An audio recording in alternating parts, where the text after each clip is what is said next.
Robert Brill, thank you so much for coming on the Inner Edison Podcast. I really appreciate you being here today. Thanks, Ed, for having me. Appreciate it. Hey, no problem. Met through Podmatch, which I think is pretty good. There's about, and please, this is not negative on them, about 10% of people who are good on there. There's a lot of people on there. Same with the hosts and the guests. So just gotta kiss a lot of frogs. I guess so. I prefer not to kiss that many frogs. Legit. Or kiss any of them, frankly. That's right. So I looked and, not everybody's going to know about you, but the main thing, you actually have a media company that you're right now. Was that your first forte into business? My first real forte into business. I did. What do you mean real? What was your fake ones? Yeah. The fake ones were when I was in college, telling people I could make PowerPoint presentations for them for $50, or one time where I went in with my fraternity brother. We were older at the time. We were still in college, but he was like, "Let's sell water at the next party." And then we sold water. And I lost like $100. I was really dissatisfied with life. I sold chocolates for the school fundraiser, that type of stuff. So, I was out there doing things, but nothing like this. And how long have you been with this media agency? How long has it been in business? So I started the business in 2013. So it's been 10 years, and I've been in advertising for a total of 20 years. So what got you into advertising? Because not everybody says I want to be in advertising or marketing. Sales guys don't always say they want to go in sales, but we do. So I was very fortunate that I knew exactly what job title I wanted. I wanted to be an assistant digital media buyer, and so I hunted for those jobs. But stop right there. Okay. How come you knew you wanted to do that? Yeah. Because that's a unique thing. That's not like I want to be a doctor. I want to be a dentist. I want to be assistant media. Go ahead. Digital media. Not the real one, just the assistant one. Right. Yeah. You set your goal a little lower so you can attain it. I get it. I was fortunate in college. I had to work. And at the time I was, feeling like a little pity party for myself. But I took all kinds of jobs throughout college. I realized I didn't want to do hospitality. I worked for a real estate company. Didn't want to do that. I learned I didn't want to be a value-added reseller of like manufacturing software, all those like random things. One of the places I worked was a startup advertising agency, and I don't think they actually even ever incorporated, because I was working there right before 9/11, and I think it spooked one of the person I was working with, because he was on a flight to New York like the week prior to 9/11. He was like, "All right, I'm cool." Anyway, so he taught me what the different types of jobs in advertising: account management, creative development, media buying. I was like, "Oh, media buying, that sounds interesting." But that was 3 years before I graduated school. So I just kept that in the back of my head. Interned at Universal Music, got a job at Universal Music. That prepared me. So I knew that when I went to interview, I looked for media buyer jobs. So the combination of knowing which job to look for, plus having the background of a similar type of role at another big company, Universal Music, gave me an edge. And I really got this really great job. I went to school at Cal State Northridge, Cal State School. It's not as prestigious as UCLA or USC or Occidental College. And literally the people I was surrounded with were all those types of really high caliber people. In fact, I started a job the same week as the former student body president of USC. So it was like me casually from Cal State Northridge. I know nothing. And this woman who had already done big things. So anyway, what year were you at Northridge? I was there I was on the 5-year plan, so I got 25% more college. 1999 to 2004. Wow. So the Northridge earthquake was 1994. Yeah. So, okay. Yeah. I was in San Diego at that time. Yeah. That was a scary moment. Brutal. Yeah. That was a brutal one. Yeah. Anyway, I'm sorry I didn't wrap. I just Northridge. No. Everybody knows. Yeah. Yeah, that's where the earthquake was. If you ever see a photo of or a helicopter overhead of a parking structure that collapsed, it was that school. And I was at the beginning of high school. I was like, okay, I'm clearly never going there. and that's where I You went. did. Yeah, actually, the worst one was the 3-tier apartment complex that went down to 1 tier.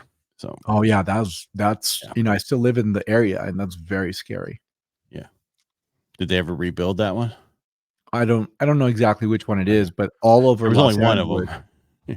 yeah, all over Los Angeles, there's earthquake retrofitting going on Well, it's to been that make way. Dude, it's been retrofitting for earthquakes forever down there.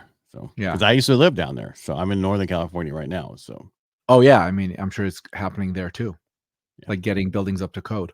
yeah. All right, I took you off your thing. You were talking about Northridge, how you got your Yeah. first job. Sorry. I got my first job and I was lucky to have had several jobs throughout college that prepared me. It like accelerated my career by like 4 years. Because most And it was people something looking you really like doing, even though you hadn't done it before. what I really wanted to do what so after working at Universal Music, I really wanted to work in the music business. It was great. Like I had lunch and dinner with the Black Eyed Peas a few times, met Nick Cannon, Jessica Simpson, like just Barry Manilow, just dramatic experiences. I was like, oh, I want to work in this business.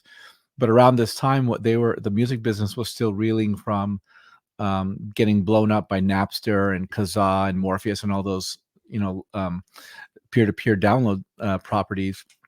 So what was happening? There was no room for ascension because only the best of the best end up getting jobs at Universal Music or in the music business in general. And I wasn't the best of the best. Luckily, my friend Victor was. But what he told me like 7 years later, he's like, the most senior people just keep getting let go. So you have no room for promotion and everyone a massive a massive market of people who are qualified to work in the music business and no room for them. So eventually he got cut out and he's having a spectacular career um, working at an agency managing hundreds of millions of dollars of annual advertising spend for like the big guys. I don't remember Amazon, Apple, whoever. So he was by far the most talented out of all of us, and he's the one who was unlucky enough to get promoted in the music business, where I was just a okay average, and I got the most dramatic benefit, which was working at Universal McCann as a digital assistant media buyer on Sony movies, and that I loved that job. It was the absolute best job I've ever had. In terms of like I learned a lot of stuff. My bosses were cool. I was like on the varsity team of like media buying. So I was working on theatrical. There was a secondary team working on home video, and they had smaller budgets. So we always got taken out to like lunches and dinners. I remember the first few weeks of even working there, for a few months, we had gone to Spago twice for dinner. I was like, I was like, this is the best. Like, I'm not getting paid a lot, but I'm literally getting paid to learn and eating at the best restaurants in Los Angeles. I was like, this is for me. And you didn't have to wait. Say what? You didn't have to wait for, I get into Spago. Yeah. and I didn't have to wait, but I mean, it's so, the advertising business, I can say this with complete um I'm so fortunate to have gotten into the business because a lot of people can only get into the advertising business based off of relationships. Because a lot of people want to work in the advertising and marketing business for big entertainment brands. And I honestly I had no connections. I got so lucky. I was just so enthusiastic. And I got lucky with the experience at Universal Music, having learned about what it is to be doing the same task day in and day out and reporting on it. And it just aligned well with the workflow that they had. All right. So you're doing this. What made the change to go get your own agency? So I'd worked in advertising for 10 years. There were a few things. The first is that the company I was working for at the time in 2013 went bankrupt. So that was That's a one good thing. reason. Yeah. It's a good reason. I'd been thinking about it for a while. People had been telling me you're probably going to end up starting your own business. I thought I was going to retire from that company. I was making good money. I had the authority that I had. People left me alone to do what I needed to do. I had a team. I had uh, opportunities to learn things, and I had a great team. And that person, Victor, who I was telling you about earlier, was working with me at a different part of the agency, and it was great to work with him again. And you know, at the end of the day, I just thought I'm never going to be able to get back to this place of status. When I say status, I mean just the aggregate, the free. It's actually not the status; it's the freedom, right? Mhm. So I was like, all right, I'm gonna create my own thing. And the first thing I did was my wife and I went out to a fancy dinner at Mastro's, and we shook on it. So my wife now, my girlfriend at the time, we had been dating for like 10 months when this all happened. We shook on it, and literally like 3 weeks later, I took a full-time job. I was like, I'm scared. I was scared because at this point, I was a practitioner of the intricacies of ad buying using data targeting and tech, hands-on keyboard tools, kind of like how you buy Facebook ads now. We Mhm. were doing in 2010, 2011 with different tools. Tube Mogul was a company where you could buy video ads, and they got bought by Adobe. The Trade Desk, which is still around, MediaMath, who recently went bankrupt, but then they got bought out by a company called Infilion in bankruptcy. So these companies where everyone's familiar with buying ads on Facebook and TikTok, et cetera. Now we were doing that for corporate media buying clients, Bacardi, Toshiba, PetSmart, whatever the case is. And I was like, I can do this. I know enough of how to make this happen. But what I didn't know and got really scared about was I don't know how to sell. I've never been a seller. Like, it's a different type of work. Um, Different type of person too.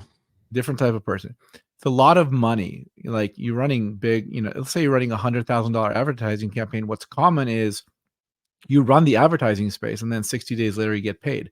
I didn't have money to front like that. So I was like, oh, this is scary. I don't really want to do it. I'm concerned about it. So I just took a job. I didn't like the job.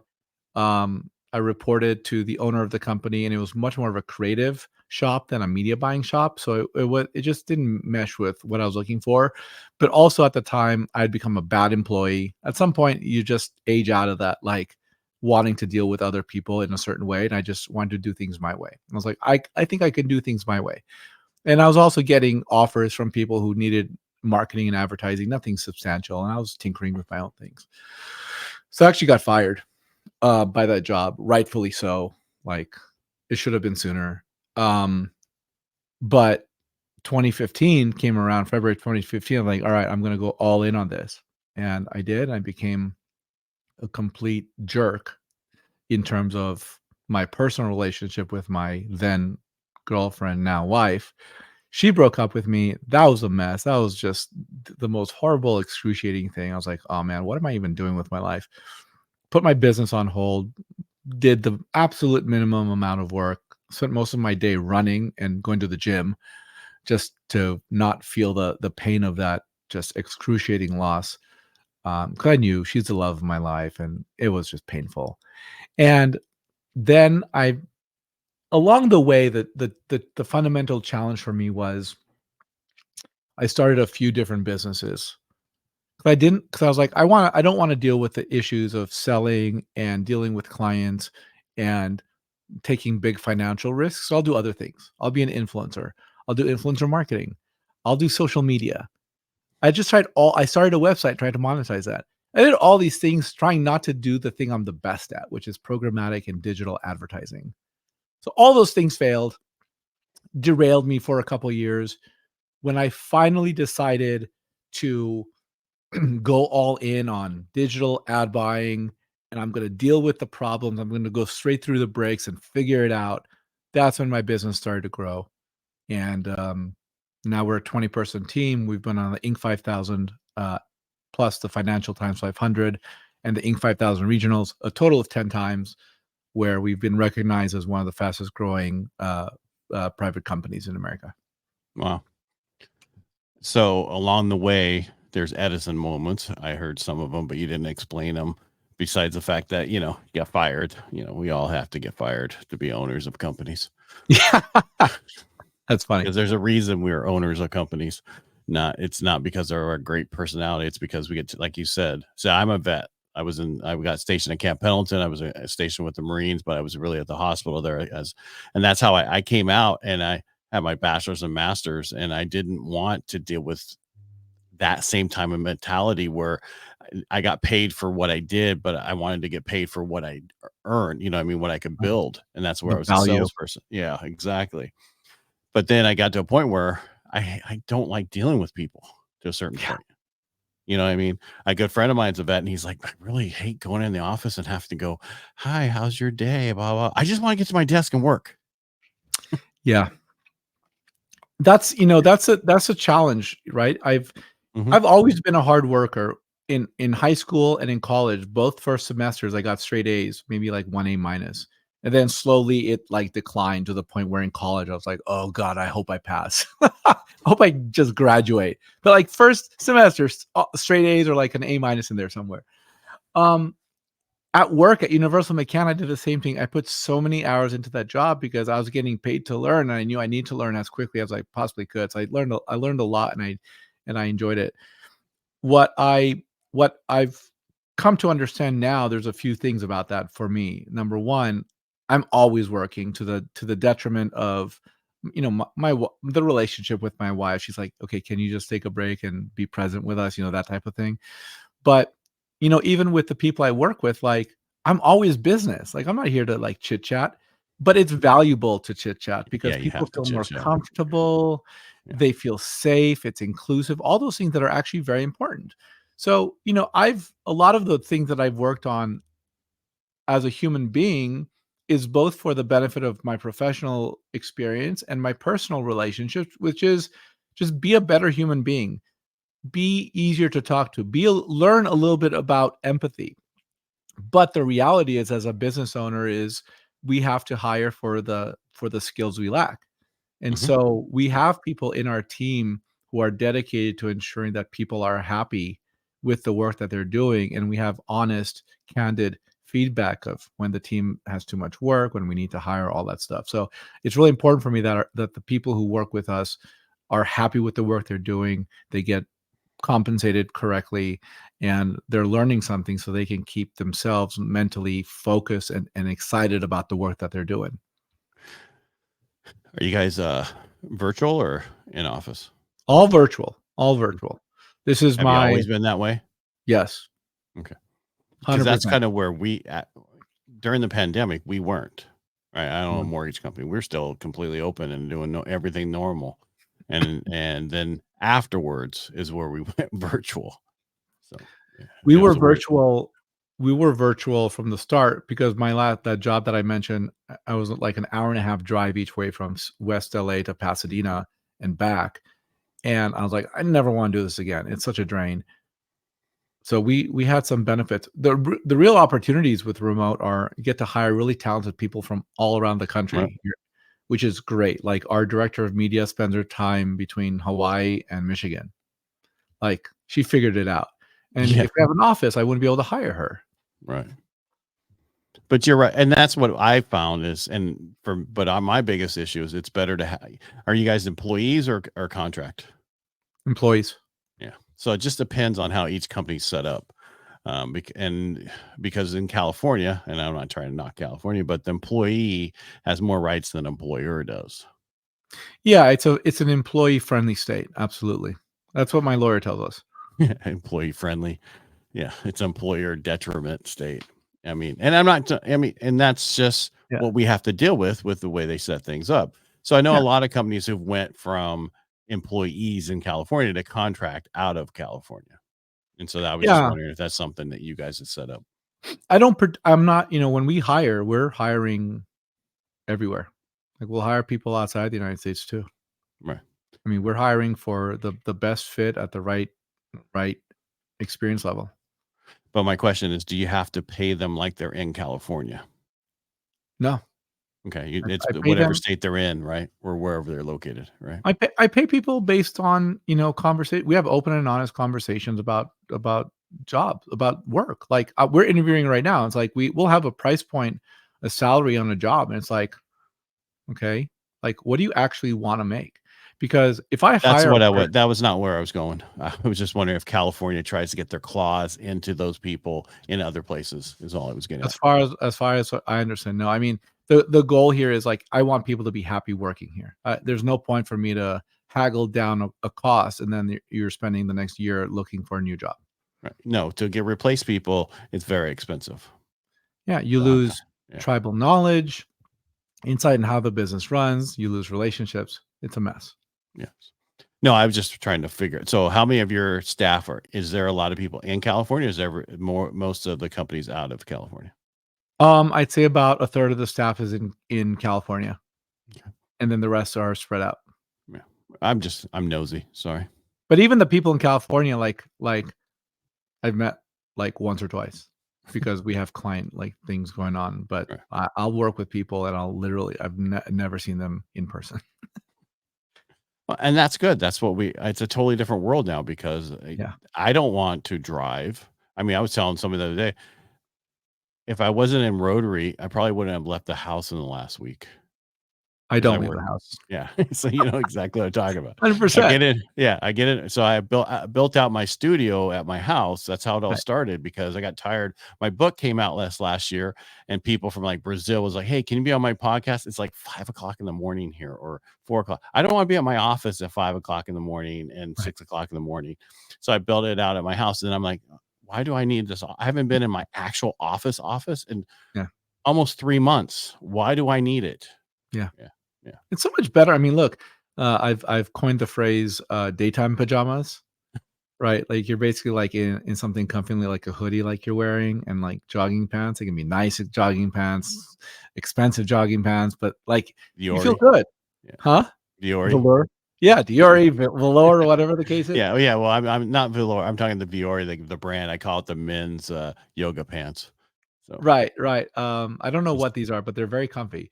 yeah, And it's like it's great. Like my wife is at home, our dogs are at home. I get to see my child when he gets home from school, and I'm around when he goes to school. Like it's like it's freedom is not, we talk about freedom. Freedom is not the absence of work. Is doing the work that you want to do yeah. and being happy with it. And I feel very free with this profession.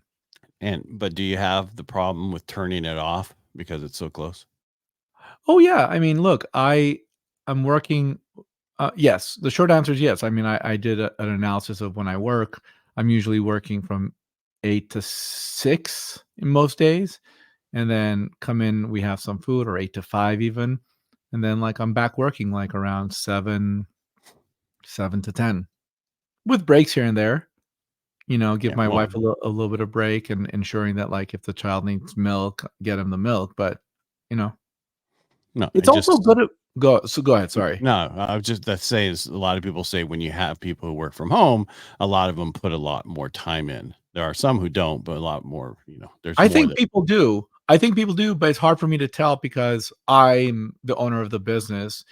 One of the key benefits here is chunking out work.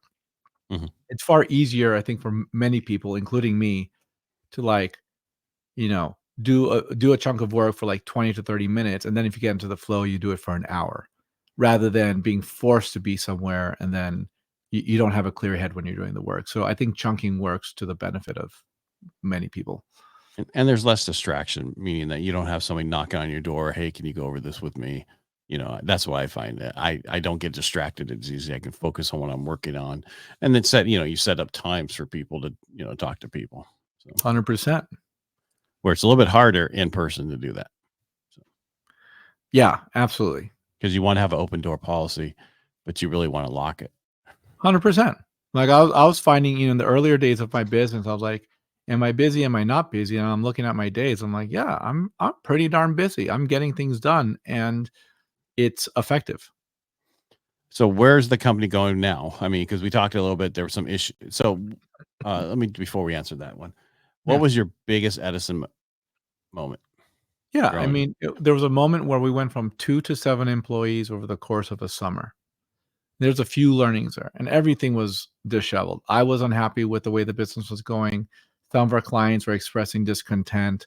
Our new employees were dissatisfied, and it went on for like 6 months. I was like, what are we doing here? I don't like this life. Um, and essentially, I talked to one of my good friends who ended up becoming giving me some sage advice, and he ended up becoming our first chief operating officer. And what he implemented for our business that I'm a big advocate for is standard operating procedure. Hmm. I didn't know what standard operating procedure was. I didn't know that it was a thing that businesses need. And so it took 6 months to just identify what the problem is. It took 3 months to like then understand how to possibly solve it. Then another like 4 months to implement the SOP. And and I solved it. I mean, I didn't solve it, but I led a team of people who all we solved it together, and it's my business, so we solved it. And the result of that is consistent, sustained growth. Unlocked a few $1,000,000 a year in growth, more clients, happier clients. The employees that we had that kind of like stayed through that period stayed with us. They have ascended to become the leaders in our organization. Our clients became happier. I didn't have to do a lot of the work that I was doing, so I could focusing on the business, not being in the business. Mm-hmm. So it had dramatically sustained the business over the long term. A few learnings from that. First is that I should have hired earlier. I was too hesitant to hire. Should have hired earlier. It shouldn't have been a straight addition of 5 people in like a few months. The second thing was the SOP. And the third is take bigger risks when all indicators say go. So this SOPs, so I'm prior military. So we totally have SOPs on everything. So we're used to that. I tell most people, if you don't know what to do with your company, find a veteran. He can help you with or she can help you with your SOPs. 100%. Yeah, because that's just what we have to deal with, someone being gone in a second. And how do you pick that job up? Well, you have an SOP. They can there it is. That's how it's gone. And that's all military. So it's, if you can get, NCO or even a higher up officer to come in your company, it'll help you out drastically. That's interesting. What I also learned in that process is that there's some people that are good for some moments in a business. Like our chief operating officer, I mean, he went on to bigger and better things. He got great jobs, one at Spotify, and now he's at Wandery doing amazing things. But like there's different types of people that are good for different moments in a business. Mm-hmm. So, going back to, I think, I don't know if you asked, but like you talked about what are we doing in the future? I don't know if you asked. That was one of them, but I went back first, so we hadn't got there. So go ahead. Yeah. So, I mean, the investment in the future is we're doing another round of SOPs. I'm working with a business growth program. And I'll say what it is. It's called scalable.co. It's with Ryan Dice. Mm-hmm. And I'm going through that process right now because I want to create a new level of growth for our business. And, the reality is that for the business to exist completely without me, I need to get out of 100% of the functions. And right now I'm really focused on sales and marketing, and there's probably better people to do it than me, possibly. Dare I say. Even though I think I'm going to be the most passionate about the business, I may not be the best, and I want the business to exist with or without my direct connection to the business. Right. Because you can't scale if you're connected to the business. 100%. That's Roland Frazier also. In that Roland Frazier. Yeah.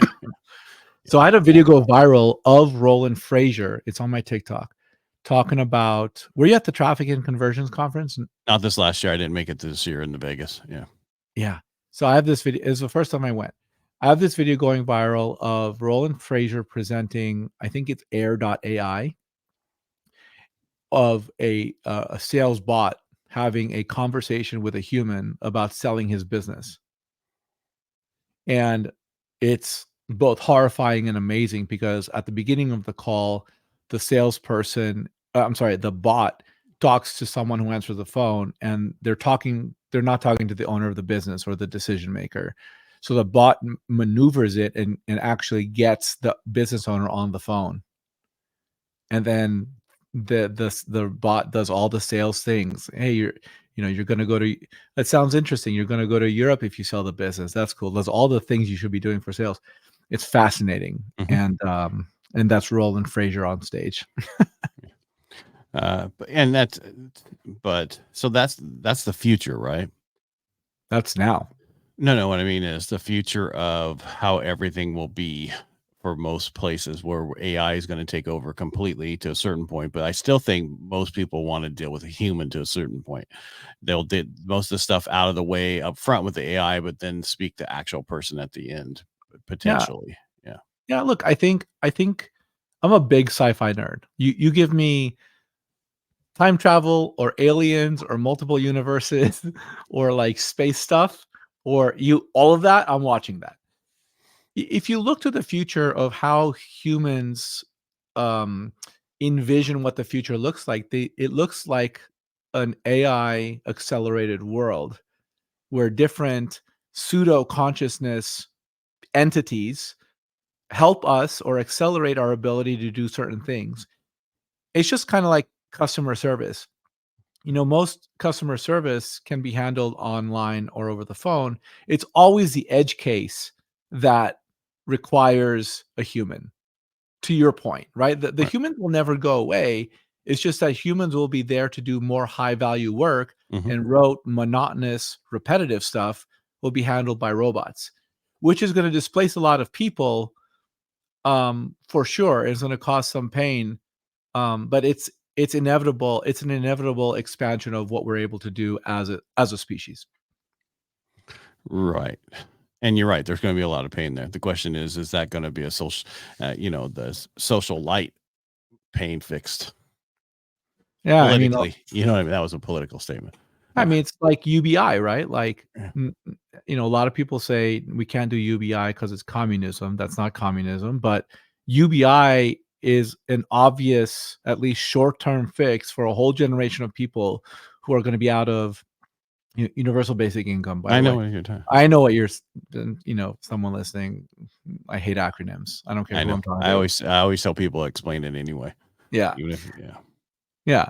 So like, there's going to be a whole generation of people that could probably really benefit to the benefit of our society from getting some level of UBI. And it's in, and I'm looking at this purely as a function of technology, I'm not really considering the political components of it. Mhm. Anyway, so I think the solution there is probably going to be some level of UBI, just enough for people to keep themselves above water. But if you're really motivated, you're going to be able to do far better than UBI is able to provide for you.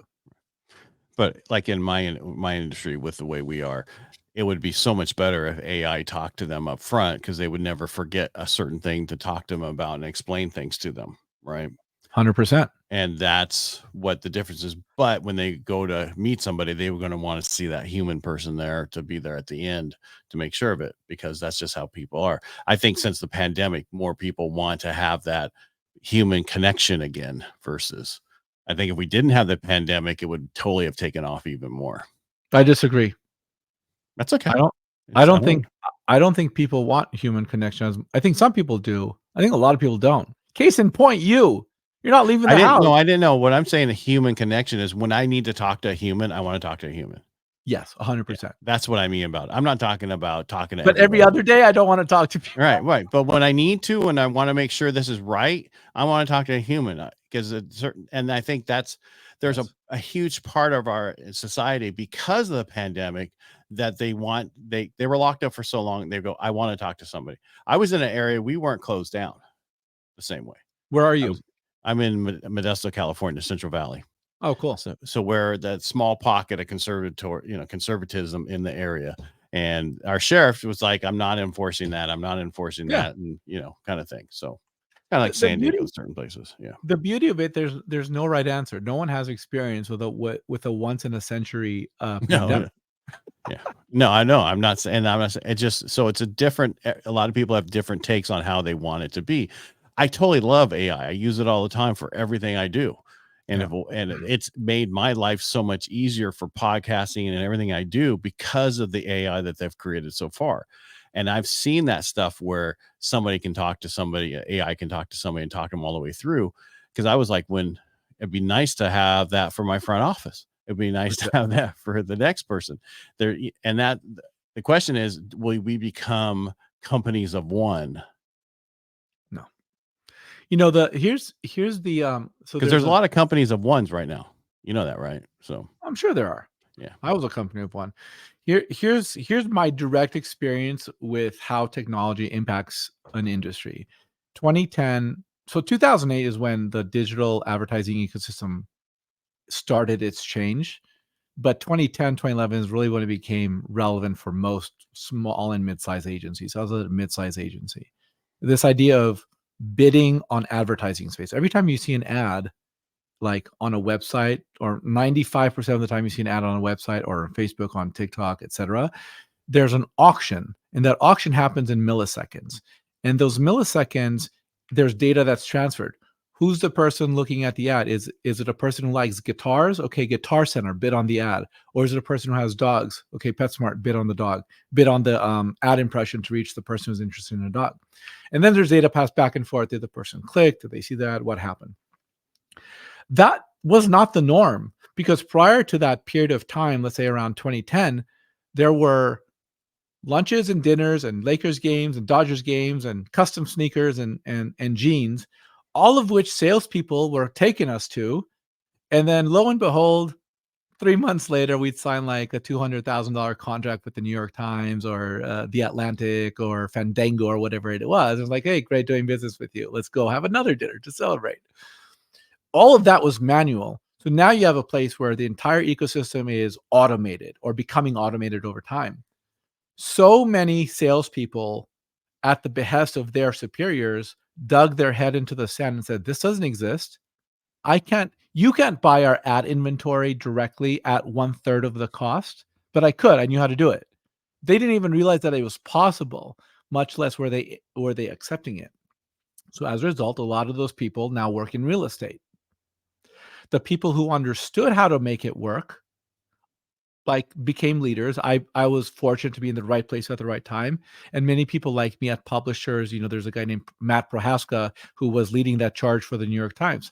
Now he has a 100-person digital technology consulting firm around the country and around the world, because he has locations as well. And the point is, with technology, with AI, you are gonna have some people who will not make it because they just don't have the skill set or the interest to learn, or they feel dissatisfied with the way the changes in their lives have occurred. Absolutely. And we as a society need to take care of those people. But those people who were once doing very menial things that can be done with AI, the people who want to learn will have an opportunity to take on far more senior roles, start their own business, do their own consulting, or start businesses that were functionally not possible with their resources prior. And the example there is, look, all of us are publishers now. 1985, you needed like $100 million and 27 cable stations around the country just to physically have things in the field so that you could broadcast, right?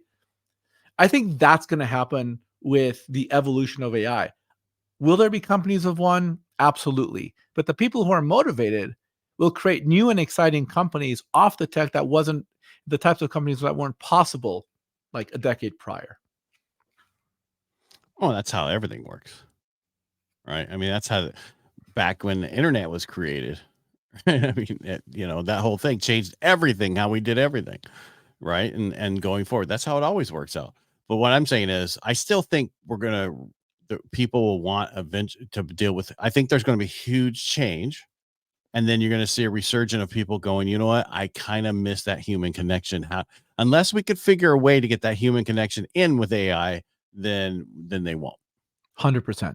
Humans will never go away. There's so many people on my comments on that one TikTok video that are like, this is the end. Who's going to have money? And it's like, no. Like, dude, there are people still reading the newspaper. There are people still spending advertising like $60 billion a year in the United States on advertising on television. Who's watching television? No, I finally cut the cord. So yeah. Why? Yeah. I mean, and you're right. I mean, but let me go back to your one that went viral. I had one that went viral on TikTok also. And it was because of the people who were negative against the stuff. And so I tell people, when you have haters, engage with them.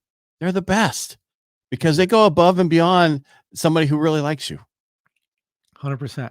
And stop fight, stop. Because they used to be just hide it and move on. No, engage. Ask them this, ask them that. So they because then the algorithm is like freaking out and it keeps growing. And so there are people whose entire strategy is to ask questions that they don't actually want the answer to, but that they want to just troll people. Yeah. It's like Tucker Max's, right? I've New heard of York that person. I don't know New what. York bestseller for multiple books. He started a company that does books for people. Then he sold it. But what they would do is he had another person who was doing ads for him for his book, and they were like, "He's a fuck." It was so negative against him that people came out, and his book went crazy because of how they did. He has there's a Lie to Me or something like that was one of the books that talked about it, and it is amazing what they did, and it was exactly what we just talked about. It's the hating part of it that got this people, he's a womanizer. They did so much stuff, and they did a campaign to boycott him.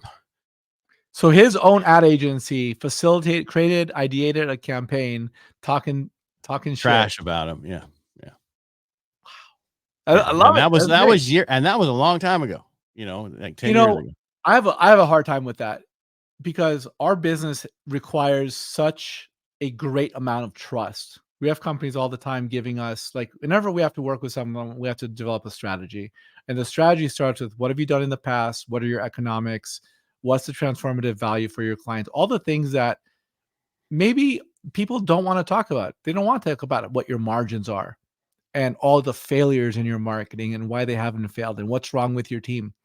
It's hard for me to go do anything negative or anything challenge like trolly or aggressive like that, because I like, our business requires so much trust. But I maybe one day I'll gather up the courage to get aggressive with our marketing like that. Our marketing right now is just boring talking head, me with this background and this mic talking about marketing stuff, for better or for worse. Right. And there's nothing wrong with that. That was just their idea together to see if it would, and he became the New York bestseller, where most people pay 30 grand now to become the New York bestseller. So good to know. Yeah. So it's not as big as it used to be to me. So if you can pay for it, what's the matter? And that's another thing people do on social media is they promote a lot of their videos now that they never did before, and that helps grow, all that stuff. But back to your ad. So, but I totally agree with what you said about what you went to, traffic conversion. I went there multiple times over the last few years, every single one. And that's how I got in a documentary, is that from one of those events. Nice. Yeah. Yeah.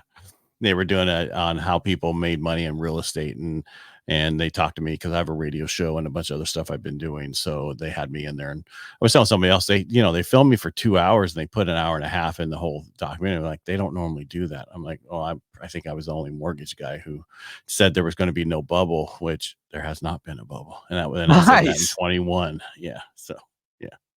Nice. Just because we don't have any inventory, and we won't. So. But this is not my podcast. This is your podcast. Do you think, well, I could use a little investment? Well, we can do it afterwards because we're at 42 minutes. Okay. And then, so why don't we close this up? Is there anything else you want to add, or how people find you? What are you looking for? Who's your best client? Are you looking for more clients? Not looking for more clients? Yeah, there's 4 questions there, but anyway. Yeah, there's 3 ways people can work with us. Our largest clients are usually agencies who are spending up to $500,000 a month with us. We work directly with businesses. So when we talk about agencies, we're talking about creative firms, social media strategy, et cetera. They don't want to do media buying, but they know they need it, and they make money on top of the work that we do. We have businesses who work with us. The lowest possible amount to work with us is $1,500 a month. 500 of that goes to goes to our fee, and 1,000 goes to the platform. And then we have an agency accelerator program where we're taking all the knowledge and insight that I have for actually building this agency, and we're handing it out to you. Most valuable probably is the weekly calls with me. And then at some point we'll introduce our team in case we need to get specific. But the core idea is there are probably hundreds of thousands of people in this country who are experienced sellers in marketing and media, or pharmaceuticals, very, very much overlap, even real estate, who want the freedom to work the way they want to work. And they would be a godsend to businesses who need advice and insight and strategy from people like that. They don't realize how much value they can bring to businesses. And they don't need to be working with a Fortune 500 company to make a really good, to create a really good business. So our job is to bridge that gap between you have the knowledge and skill set. We'll ensure you have an agency. And by the way, all media buying will be handled by us. and white labeled. And that's also good for, people out of college or any entrepreneur who wants to be able to start an agency, but just doesn't have the experience and needs some sort of guidance on that. So those are the three ways. Agency Accelerator program, that's $199 a month. Work with us for campaigns, $1,500 a month. And then largest clients are agencies. Gotcha. Because I tell a lot of people that what we think is common knowledge, people will pay for. 100%. And you don't realize it. Yeah, it's huge. I mean, it's amazing how much we have knowledge that we've grown over years, and then we could sell it and people don't realize they can. And there's people going, I can't figure out what to do. And it's like, you have all this knowledge. You could, there's so much you can do with it. So I'm glad there's people there that help people to figure that stuff out. Robert, it was really nice having you on the show today. Thanks for having me. I really enjoyed the conversation. Yeah, I did too, even though we didn't agree. Best type of conversation. Well, no, we pretty much agreed except for one thing. We ended up pretty much where I was going anyway. So again, thank you so much for being on Inner Edison Podcast. I really appreciated it today. Thank you, sir. Thank you.